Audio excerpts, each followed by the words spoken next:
Bismillahirrahmanirrahim. Assalamualaikum warahmatullahi taala wabarakatuh. Bertemu kembali bersama Pak Sep Yuyun. Pada video kali ini kita akan bersama-sama belajar mengenai kunci jawaban kelas 6 tema 3 subtema 1 pembelajaran 5 dan 6. Di awal subtema 1 pembelajaran 5 ini kalian akan langsung disajikan beberapa soal mengenai manfaat lampu dalam kehidupan sehari-hari. Nah, ini ada soalnya yang pertama di halaman 43, yaitu tulislah manfaat lampu dalam kehidupan sehari-hari. Jadi, 1 sebagai lampu penerangan rumah dan kendaraan, 2 sebagai penghangat pada alat penetas telur, 3 sebagai lampu pengatur lalu lintas, 4 sebagai tanda bahaya, 5 bisa menjadi penghias. Kita lanjutkan pada tugas berikutnya. Pada halaman 46 kalian diminta mengerjakan tabel yang ditunjukkan. Tabel diisi dengan perbedaan kehidupan masyarakat ketika masih belum ada lampu dan sesudah ada lampu, ya. Ini sebelum ada lampu, ini setelah ada lampu. Di sini kalian isi dalam tabelnya, ya. Nah, sebelum ada lampu, keadaan masyarakatnya itu malam hari cenderung gelap, mengandalkan lampu minyak untuk penerangan. Aktivitas cenderung dilakukan pada pagi hingga sore hari.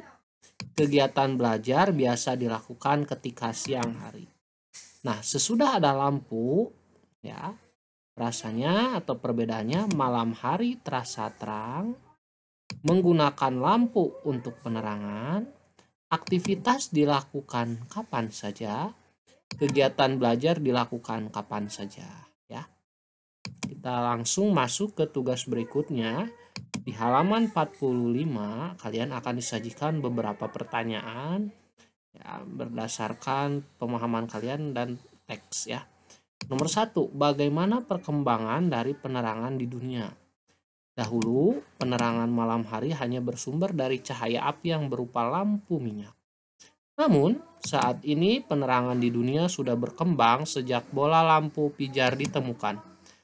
Hal ini membuat segala kegiatan masyarakat bisa dilakukan kapan saja. Nomor 2, apa saja dampak dari adanya bola lampu bagi kehidupan masyarakat?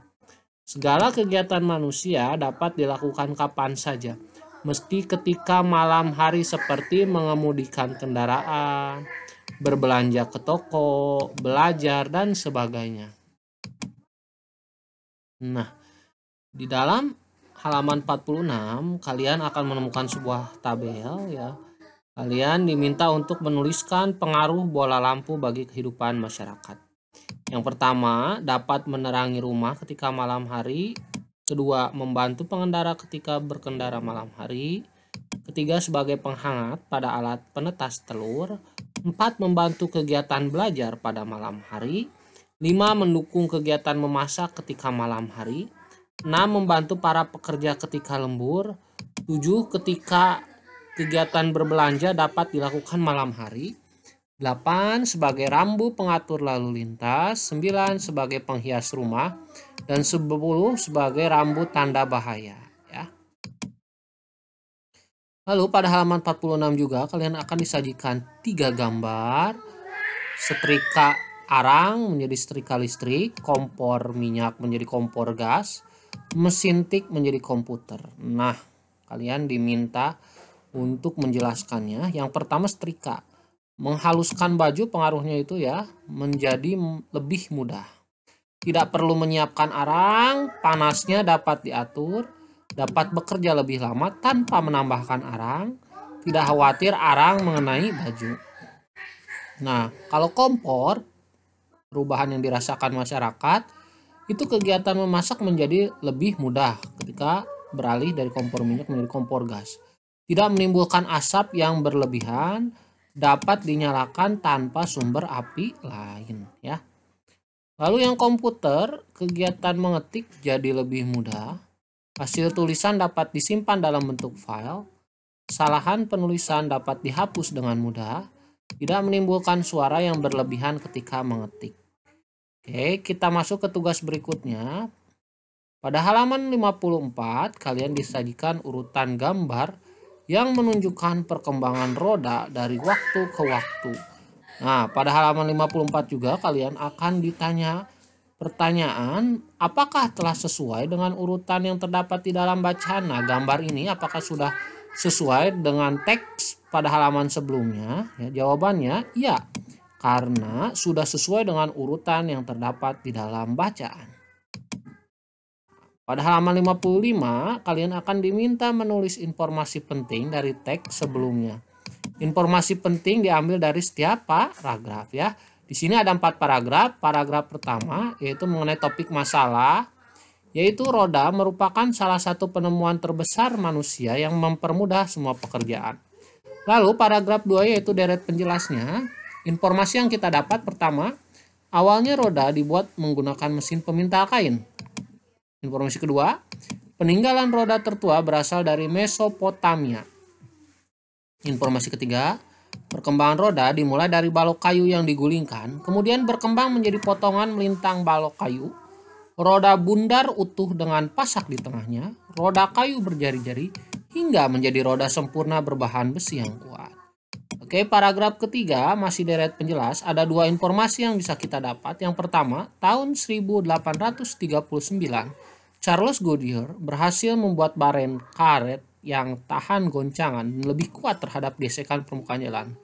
Sedangkan tahun 1845, Thomson dan Dunlop menciptakan ban yang berisi udara yang berkembang hingga saat ini dengan berbagai jenis ukuran, jenis dan bahan sesuai dengan fungsinya. Nah, di paragraf ketiga, keempat, terdapat kesimpulan dan pesan atau pendapat pribadi penulis. Jadi, penemuan roda membuat kehidupan manusia menjadi lebih mudah dan cepat, seperti distribusi barang-barang perdagangan ke berbagai tempat yang mampu meningkatkan ekonomi masyarakat dunia. Di halaman 56, kalian akan disajikan beberapa pertanyaan tentang hak penemu ya. Kalian diminta untuk menjawab pertanyaan tersebut. Nomor 1, sebutkan beberapa macam hak yang dimiliki oleh para penemu tersebut, yaitu kebebasan berkarya dan mengembangkan karyanya. Apakah mereka telah mendapatkan haknya? Jelaskan. Iya, karena kebebasan berkarya membuat mereka akhirnya menemukan sesuatu penemuan yang lebih bermanfaat. Apa manfaat hak tersebut bagi mereka? Mereka lebih bersemangat dalam mengembangkan penemuannya, dan mereka merasa bermanfaat bagi orang banyak. Nomor 4, apakah mereka telah bertanggung jawab terhadap yang hak telah mereka dapatkan? Jelaskan dan berikan contoh. Ya, karena mereka menggunakan hak mereka untuk memberikan manfaat bagi orang banyak. Contohnya penemuan roda oleh Thomson dan Dunlop yang mempermudah pekerjaan manusia seperti distribusi barang. Pada halaman 57, kalian disajikan sebuah teks mengenai hak dan tanggung jawab yang harus kalian baca. Lalu kalian akan disajikan beberapa pertanyaan yang jawabannya bisa kalian temukan pada teks tersebut. Seperti nomor 1, sebutkan hak Ani dalam cerita tersebut. Ya, haknya mendapatkan pendidikan, mendapatkan makanan yang sehat, dan mendapatkan perhatian dari orang tua. Nomor 2, apakah Ani telah mendapatkan haknya? Jelaskan dan berikan contoh. Iya, karena orang tuanya telah memberikan perhatian yang cukup untuk Ani. Contohnya hak bersekolah untuk mendapatkan pendidikan, mendapat peralatan sekolah untuk mendukung sekolahnya, dan bekal makanan yang sehat untuk menjaga kesehatannya. Nomor 3, apa manfaat hak tersebut bagi masa depan Ani? Ia akan menjadi seorang yang berpendidikan dan sehat, sehingga ketika dewasa, ia dapat mencapai cita-citanya. Apakah Ani telah bertanggung jawab terhadap hak yang ia dapatkan? Jelaskan dan berikan contoh. Ya, karena perhatian orang tuanya tidak ia sia-siakan.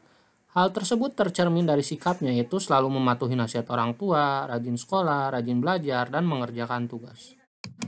Nomor 5, apa yang akan terjadi jika Ani tidak bertanggung jawab terhadap haknya? Jelaskan dan berikan contoh. Orang tuanya akan kecewa. Ani akan terperangkap dalam kebodohan serta akan merusak masa depannya.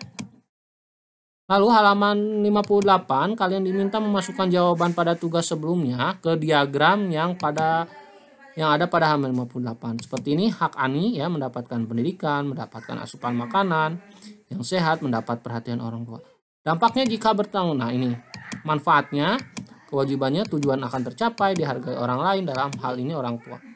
Nah, dampak jika bertanggung jawab pada kewajiban, menjadi orang berpendidikan, membanggakan orang tua, cita-citanya akan tercapai. Dampak jika tidak bertanggung jawab pada kewajiban, Ani akan terjebak dalam kebodohan, mengecewakan orang tua, dan gagal mencapai cita-cita.